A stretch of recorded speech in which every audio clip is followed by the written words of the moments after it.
Hello students, welcome to AffairsCloud. We have an app called Careers Cloud which you can go and download it from the Play Store.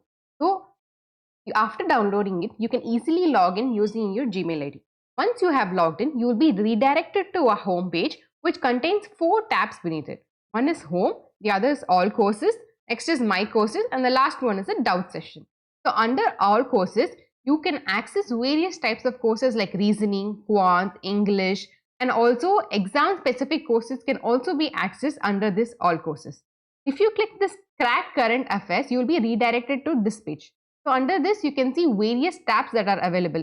So here, if you see, the current affairs will be available in English medium, this under Hindi medium, and here banking awareness, we will provide you the monthly compilation of the banking news and current affairs exam PDF, and also special current affairs which includes mainly the budget, the union budget, the economic survey, which is very important from the exam perspective. And this is topic wise content where that topics news related to the specific topic, they will be combined together and provided to you. For example, see appointments. All the appointments in that particular month will be combined together in a specific place. And similarly, in case of banking, economic news, so all will be combined together. So this will be easy for you to relate to each other news. Next, you can access the daily current affairs on a daily basis, weekly basis, and also on a monthly basis. So after reading the weekly or the daily news, you can also attend our quiz in order to strengthen your knowledge. Under the monthly current affairs, if you see, there are 2 types of PDF that are available. One is the pocket PDF, the other one is the normal PDF. This pocket PDF will give you a brief content of our current affairs, and this will provide you a detailed analysis of the current affairs. So it is always preferable to read this detailed analysis and then have a go through of this pocket PDF. Next is that we also provide you the PIB news apart from the current affairs. So you can go and access our PIB news on a daily basis from this part. And as I mentioned, this special CA covers very special topics like budgets and economic survey. After reading the content provided in this PDF, you can go and attend the quiz given below. And next is the exam perspective PDF. So if you see IBPS PO Mains, IBPS RRB Clerk, SBI Clerk, so these are all exam perspective PDF. So if you go and check, these PDF will contain around 5 to 6 months of the current affairs, which has high chances of high chances of being asked in this SBI Clerk Mains exam. So it is very useful to go and read this PDF from an exam perspective point. Today, we will be covering September 3rd week banking and finance awareness news. Moving to the first news. The first news is about a framework that has been released by the Reserve Bank of India for whom? For the payment aggregators and the payment gateways. So here it has been released, that is RBI Regulations of Payment Aggregator Directions 2025. So it contains like detailed regulatory guidelines for payment aggregators. Suppose if any entity wants to apply for a payment aggregator license, then what all should that entity follow? Okay, that one, and also the baseline technology standards for the payment gateway. So here if you see, first you have to know the difference between a payment aggregator and a payment gateway. So what is a payment aggregator? So this payment aggregator, it is a service provider that allows you, that is the merchant, to accept different payment instruments without setting up separate payment integration. Okay. So suppose there is a customer who goes to the Amazon checkout page. Okay, there are multiple payment options available, right? You can pay by debit card or credit card or UPI or net banking, so many, or even the wallets. Okay, so many are there. So all this option, if you see, it is provided by the payment aggregator because all these options may not be available with the merchant. Okay, so these options are provided by the payment aggregator. So they accept the payment on behalf of the merchant from the customer. So customer makes the money, but the money doesn't get credited to the merchant. Instead, it goes to the payment aggregator, and then later on, the payment aggregator pays the merchant. This is the role of a payment aggregator. So during this process, a payment aggregator receives the customer's payment and then transfers to the merchant. Okay. Now, next moving on to payment gateway. The payment gateway, if you see, it is a technology provider. It provides the technology, it provides the infrastructure. Okay. It does not handle with funds. No funds enters payment gateway. It only provides the technology. That's it. So it is an entity that provides technology infrastructure to route and facilitate processing of payment transaction without any involvement in the handling of funds. See, the customer enters the, suppose the customer wishes to pay via the credit card. So the person has to enter the credit card number, the CVV number, and also the expiry date of the card. Okay, all these details will be entered. This has to be safely communicated to the bank. Okay, so here if you see, that is done by the payment gateway. Okay, so it mainly provides the technology infrastructure to safely and securely transmit the financial details. Okay, I hope you have understood. It is the payment aggregator who is involved in the handling of funds, and payment gateway is the one who is involved in providing the safe and secure technology. Okay, now moving on to the framework.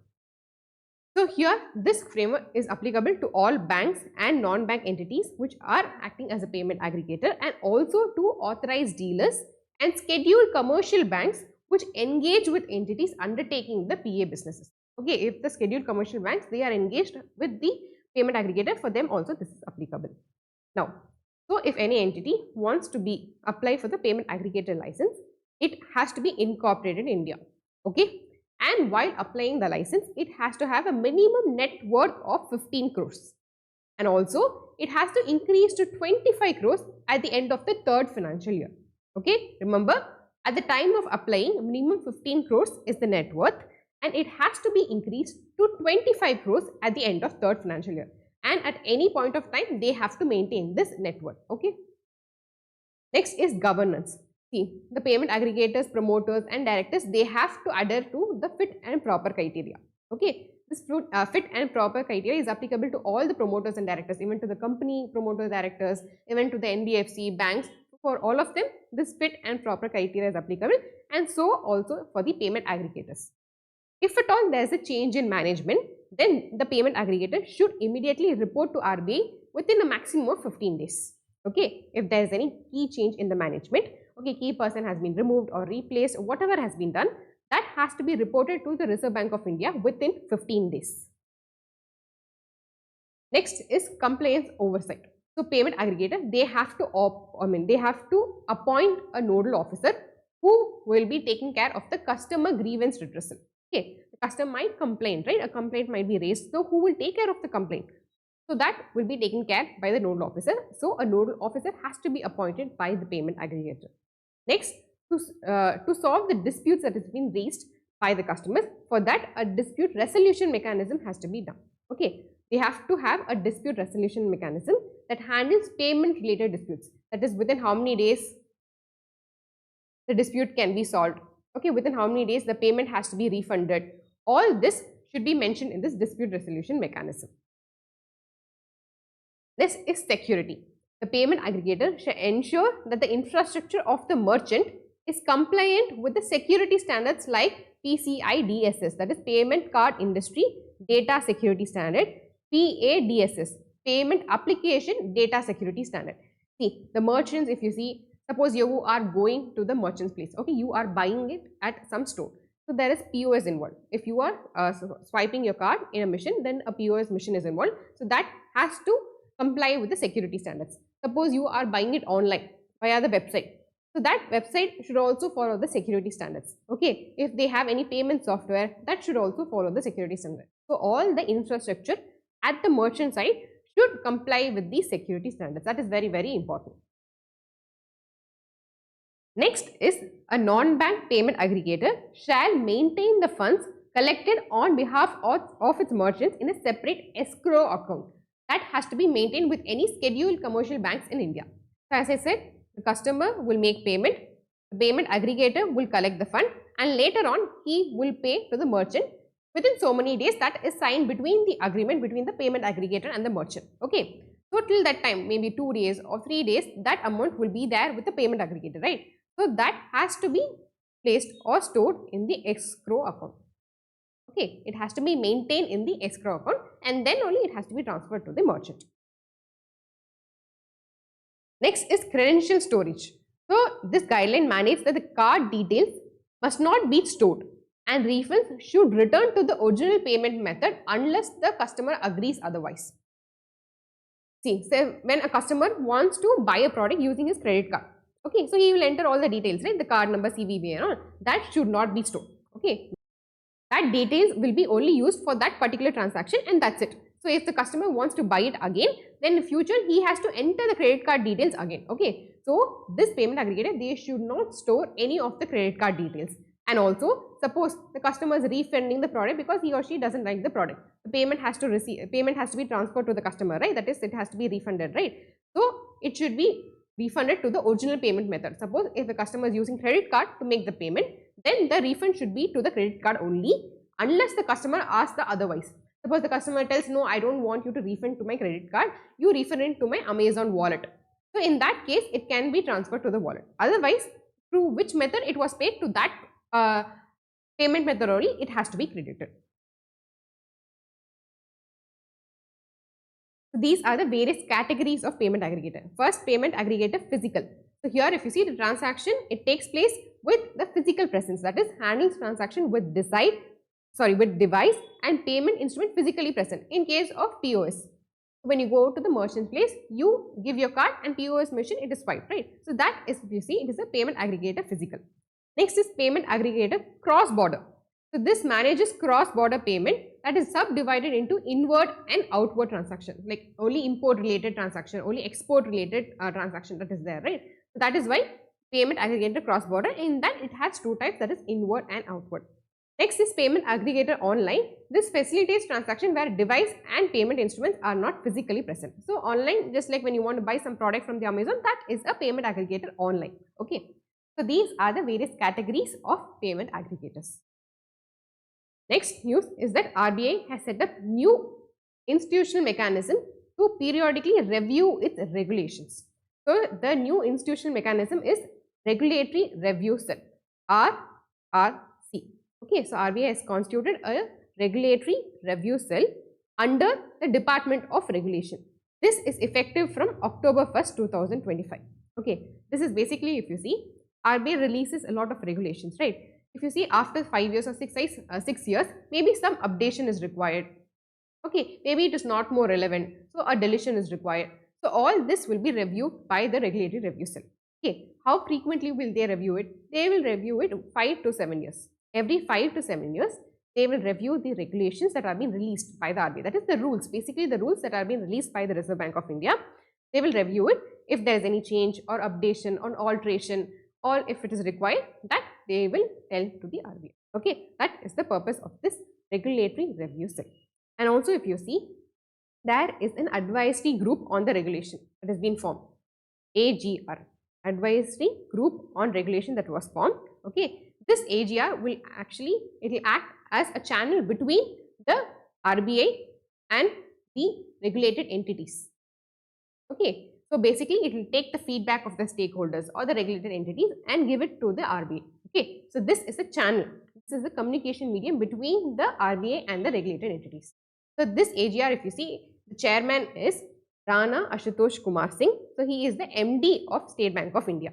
Okay, and the other members, T.T. Srinivasa Raghavan, Gautam Thakur, Shyam Srinivasan, Ravi Duvur, N.S. Kannan. Okay, so there are only 6 members, 1 chairman and 5 members. Remember the name, at least remember the chairman of this AGR. Next is Government of India and Asian Development Bank. They have signed an agreement worth of 126 million USD. Okay, so this money will be used to promote the rural development. Okay, why? To increase tourism, to sustainable tourism in Uttarakhand. Remember the state, it is Uttarakhand, and especially the focus will be on the Tehri Lake region, which is also in the Uttarakhand. Okay, so here if you see, it will benefit 87,000 residents and 2.7 million annual visitors. So here the tourism planning will be improved, the infrastructure will be improved, the sanitation and the waste management will be enhanced. Okay, this is the plan of this project. Remember the amount, 126 million. It is the agreement between the Government of India and the Asian Development Bank to improve tourism in Uttarakhand. Next is IFC, that is International Finance Corporation, one of the arm of the World Bank. So it will invest 137 million, that is 1210 crores in 2 entities. So 100 million will be invested in JBM, that is Jay Bharati Maruti. Okay, and another 37 million will be invested in Green Cell Mobility. It is an e-bus operator. Remember, 100 million in JBM Ecolife and 37 billion in green cell mobility. Now, where will this money be put into use? So, this money will be used to deploy 4,000 e-buses and charging stations across 39 municipalities in 8 Indian states. Okay, across 39 municipalities in 8 Indian states. Those 8 Indian states are Maharashtra, Assam, Gujarat, Andhra Pradesh, Bihar, Madhya Pradesh, Puducherry and Delhi. Okay, so here you have to remember the amount. It is 137 million, 100 million in JBM Equalife, 37 million in green cell mobility and deploy 4,000 e-buses. Okay, you don't have to remember 8 Indian states, but you have to remember this amount, the two entity name and the 4,000 e-buses data. Okay. Next is a new account that has been launched by the Bank of Baroda. It is called the Bob Aspire NRI Savings Account. Okay, this is for the NRI people. It is a non-resident external. So here if you see, generally if a person wants to open an NRI account, he has to go abroad. Okay, he has to submit the proof that he is living there. Okay, and also the passport with the immigration stamp that he has gone there, he has immigrated there. That, and then only this account can be opened. But now to make it even more easier, the thing is, even when the person is residing in India itself, before departure, that person can open an NRI account. But it will be opened in the form of an inoperative mode. Okay, it will be opened in the inoperative mode and then it will become fully operational when that person submits the overseas address proof. He is residing outside, that address will be there, right? So that address proof has to be submitted and also the passport with the immigration stamp, that is he has moved here, that stamp will be there, right? So these two things has to be submitted and only then it becomes fully operational. Okay, so this is way more easier, right? When you are present itself, you are finishing the problem. First, when you go there, you have to post it or you have to send the documents. There might be some confusion also there. But here in person, you go to the bank, you open it. It is even more convenient and easier for that. For that purpose, this Bob Aspire NRI new type of product was launched by the Bank of Baroda. Now, if you see the quarterly average balance to be maintained by these account holders is 10,000 rupees. Okay, the quarterly average balance is 10,000 rupees.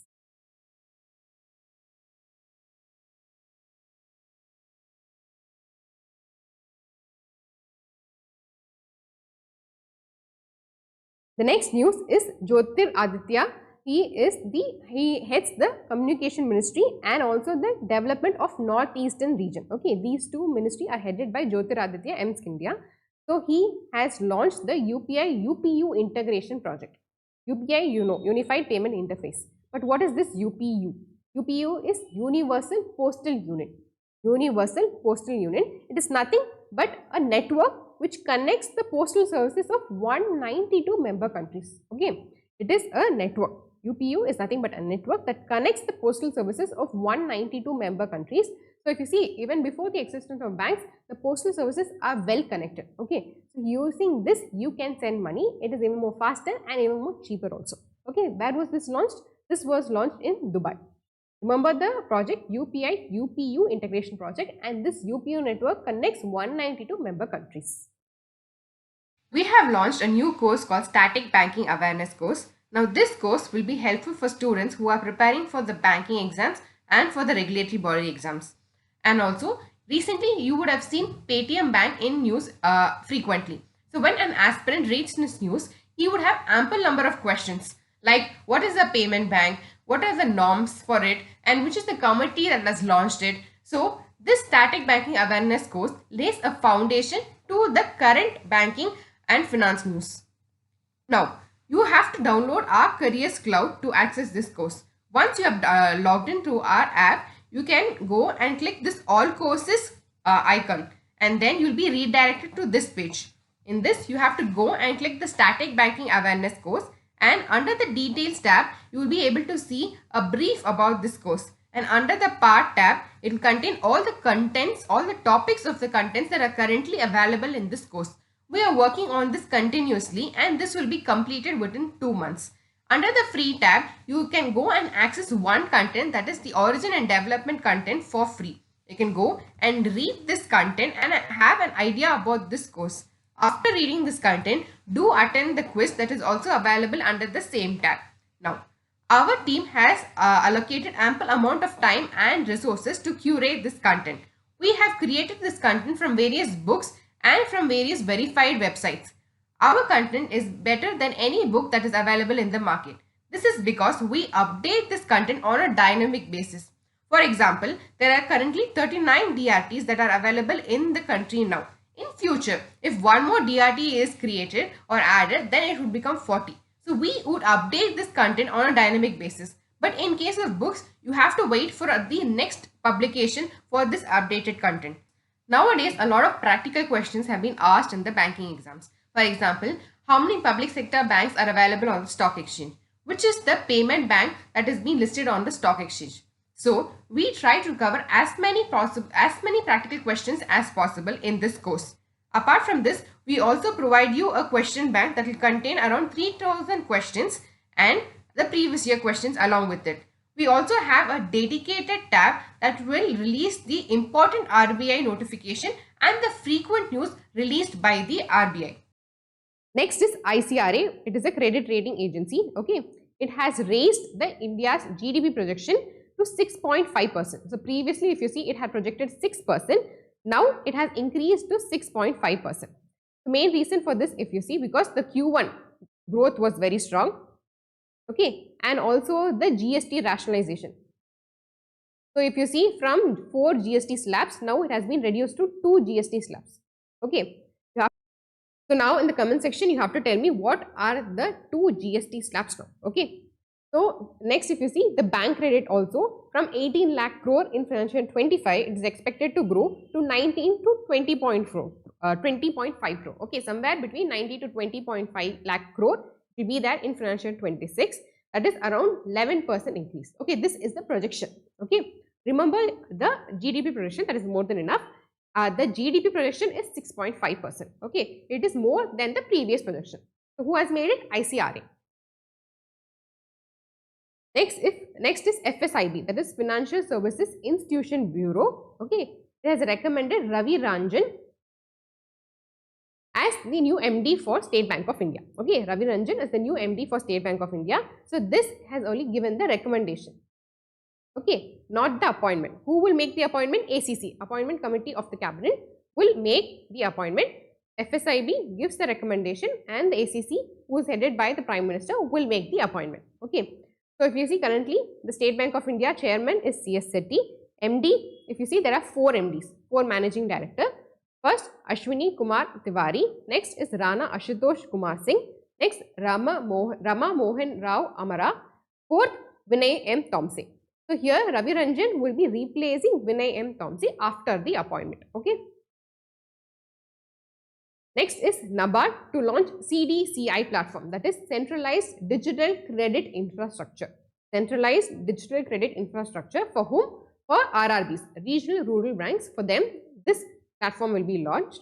So what will actually be happening in that platform? So this platform, if you see, it will be used to digitize and automate credit processing for various loan products. So this platform will be mainly used for processing the loan products so that they are processed accurately and also in a faster manner. So here if you see, this it was introduced after, if you see, the Government of India, one state, one RRB.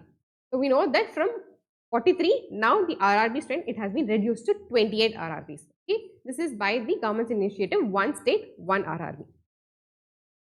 Next news is RBI imposed 21 lakh fine on whom? On PhonePe for non-compliance with PPI regulations. So we know that PhonePe, they have PhonePe wallet, right? So PhonePe wallet is nothing but a PPI, prepayment instrument. Prepaid instrument. So here if you see, this prepaid instrument, this PhonePe will have an escrow account, and there was shortage of funds in the escrow account that was observed by the Reserve Bank of India, and so this fine was imposed. What does this shortage of funds mean? I will explain, don't worry. Okay, this PhonePe is there. Okay, there's a wallet. So this is the PPI. So what is PPI? So basically, it is a wallet or a card where people can load money.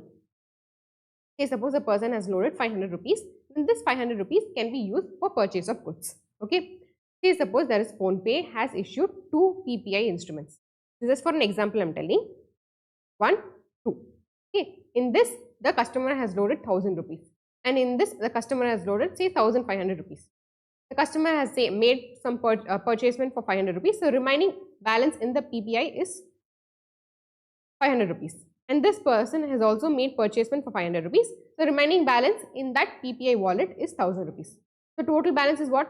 1500 in both the PPI. Okay, PPI 1 and PPI 2 together, the total balance in that wallet is 1500 rupees. So the escrow account that is maintained by the PhonePe, okay, they have to have this 1500 rupees, okay, the balance in the wallet, that is outstanding PPI, plus if any payment is due to the merchant. When a customer makes any payment from his wallet to a merchant, the money is not immediately transferred to the merchant, right? It might take 1 or 2 days according to the agreement signed between the merchant and the wallet, the PPI issuer. Okay, it will not immediately be transferred. So if it will be transferred only tomorrow, then you owe some payment to the merchant, right? So that amount should also be there in the escrow account. Okay, say suppose this 500, okay, the customer has made some purchase, right? Has made it, but this payment will be made to the merchant only after 2 days. Then this 500 plus 500, this 1000 rupees, that is 2500, should also be present in the escrow account. Okay, apart from this 1500, this 1000 rupees, which is the payment that this PPI should make it to the merchant. He has not yet made. Okay, he has to make it tomorrow or day after tomorrow. He has to make it, right? So it is the money that he owes the merchant. It is not his money. So they should always have the outstanding PPI balance in the escrow account and also the payment which is due to the merchant. So it was observed by the Reserve Bank of India that there was shortage of fund. They did not have this fund. There was a shortage of fund, and that is why this penalty of 21 lakhs was imposed on PhonePe. Okay. Next is CRED and IndusInd Bank. Together they have launched a credit card, CRED IndusInd Bank RuPay credit card. Okay. So here if you see the various features or the benefits that you can get is 5% reward points on all electronic e-commerce transaction, and in the offline transaction 1% reward point will be provided. Next is IRDAI has launched the BSIF, that is Bima Sugam India Federation website. This BSIF, it is supported by LIC and GIC. This BSIF website, it was launched by the chairman, okay, of IRDAI, that is Ajay State. Okay, he has launched this BSIF website. So what is this? This is basically, the Bima Sugam is basically a marketplace where you can purchase the insurance policy. Okay, so if you want to buy a health insurance or vehicle insurance or life insurance, you can go and view what are the various insurance policies that are available and what are the features, whether this feature is better than that feature. You can also compare, and whichever is best for you, you can buy. And it is also a database where you can also ask various queries. Okay, if you have any doubts, any queries, all that can be asked and it will be cleared in this Bima Sugam. So if you see, the full scale operation of this Bima Sugam website will be with effect from December 2025. Okay, full scale operation will be from December 2025. So where was this launched? It was launched in the IRDAI headquarters. You have to tell me in comment section where is the headquarters of IRDAI is present. Next is AU Small Finance Bank and Kiwi. So Kiwi, if you see, it is a fintech company that enables UPI with a RuPay credit card. Okay, so it provides the UPI option. You can upload your credit card. You can link your credit card with the UPI and make payment, and with that you will have some cashback or rewards. So AU Small Finance Bank and Kiwi together, they have launched this AU Cosmo credit card.